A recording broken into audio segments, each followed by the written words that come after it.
పూరి జగన్నాథ మందిరంలో రత్న భాండాగారం తెరుచుకున్న నేపథ్యంలో అందులో సర్పాలు కనిపించాయా లేవా అనే ఆసక్తి సర్వత్రా నెలకొంది. దేశంలోని పలు దేవాలయాల్లో భద్రపరిచిన నిధులకు సర్పాలు కాపలాగా ఉంటాయని భక్తులు విశ్వసిస్తారు. మరి ఆదివారం రత్న భాండాగారంలోకి వెళ్లి వచ్చిన అధికారులు ఏం చెబుతున్నారు? అందులో వారికి సర్పాలు కనిపించాయా లేవా? ఈ కథనంలో చూద్దాం. పూరి జగన్నాథ ఆలయంలోని రత్న భాండాగారాన్ని 46 ఏళ్ల తర్వాత ఆదివారం తెరవగా ఆ విశేషాలను లోపలికి వెళ్లి వచ్చిన హైకోర్టు విశ్రాంత న్యాయమూర్తి జస్టిస్ విశ్వనాథ్ రథ్ మీడియాతో పంచుకున్నారు. రత్న భాండాగారం ఆభరణాల జాబితాను రూపొందించేందుకు ఒడిశా ప్రభుత్వం ఏర్పాటు చేసిన 11 మంది సభ్యుల బృందంలో జస్టిస్ విశ్వనాథ్ రథ్ ఒకరు. ఆదివారం మధ్యాహ్నం 1:28 శుభముహూర్తంలో భాండాగారంలోని తొలి 2 గదులు తెరిపించారు. పురుషోత్తముని నిత్య సేవలు, పండుగలు, యాత్రలకు వినియోగించే ఆభరణాలను స్వామి గర్భగుడికి సమీపంలో ఉన్న చెంగడా గోపురంలో భద్రపరిచారు. లోపల ఇత్తడి పూత ఉన్న 6 కొత్త చెక్క పెట్టెల్లో మొదటి 2 గదుల్లోని ఆభరణాలను బయటకు తీసుకొచ్చారు. అపూర్వ సంపద ఉన్న 3వ రహస్య గది తలుపులు అక్కడున్న 3 తాళం చెవులతోనూ తెరుచుకోకపోవడంతో మెజిస్ట్రేట్ సమక్షంలో తాళాలు పగలగొట్టి లోపలికి వెళ్లారు.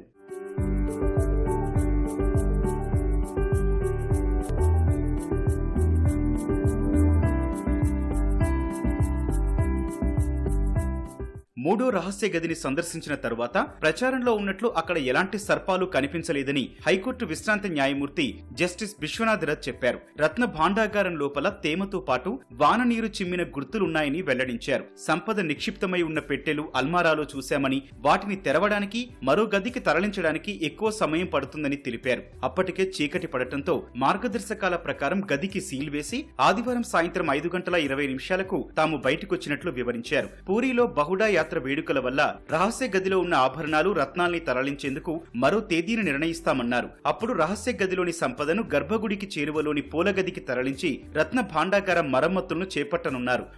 अंदर का स्थिति पूरा सामान्य है. बक्सा कुछ है, बंदूक है, कुछ अलमीरा है, वो जो हाल में है वीडियोग्राफी हुआ है. अंदर हम देखे नहीं, देखने का आज टाइम ही नहीं था, इसलिए वो जैसे पोजीशन में है उसको फिर रीलॉक कर दिया गया. वो थे, देखिए हम लोग शायद ख्याल, इतना तो बड़ा रूम है, फिर भी हमको जो नज़र में आया शायद 5 अलमीरा है इंक्लूडिंग 1 गोडरेज अलमीरा.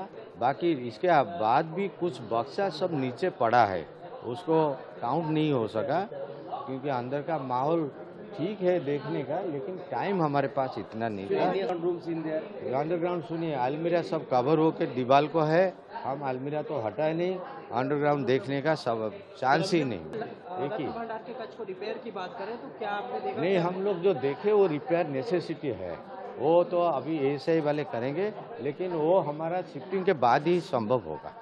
11 మంది సభ్యులు భాండాగారం తెరవడానికి వెళ్లినప్పుడు హైమాస్ట్ దీపాలు, ఆక్సిజన్ మాస్కులు లోపలికి తీసుకెళ్లారు. పాములుంటాయన్న అనుమానాలు ఉండటంతో స్నేక్ హెల్ప్ లైన్ బృందం విపత్తు సేవల్లో పాల్గొనే ఓడ్రాఫ్ జవాన్లను పరికరాలతో ఆలయం వెలుపల సిద్ధంగా ఉంచారు. శ్రీక్షేత్రంలో ఏర్పాటు చేసిన 2 స్ట్రాంగ్ రూమ్లకు సీసీ కెమెరాలు, పోలీసు బందోబస్తు ఏర్పాటు చేశారు. మరమ్మతులు, సంపద లెక్కింపునకు ఎన్నాళ్లు పడుతుందన్నది ఇప్పుడే చెప్పలేమని, ఈ ప్రక్రియ వల్ల పురుషోత్తముని సేవలు, భక్తుల దర్శనాలకు అంతరాయం కలగకుండా ఏర్పాట్లు చేశామని జస్టిస్ విశ్వనాథ్ రథ్ వివరించారు.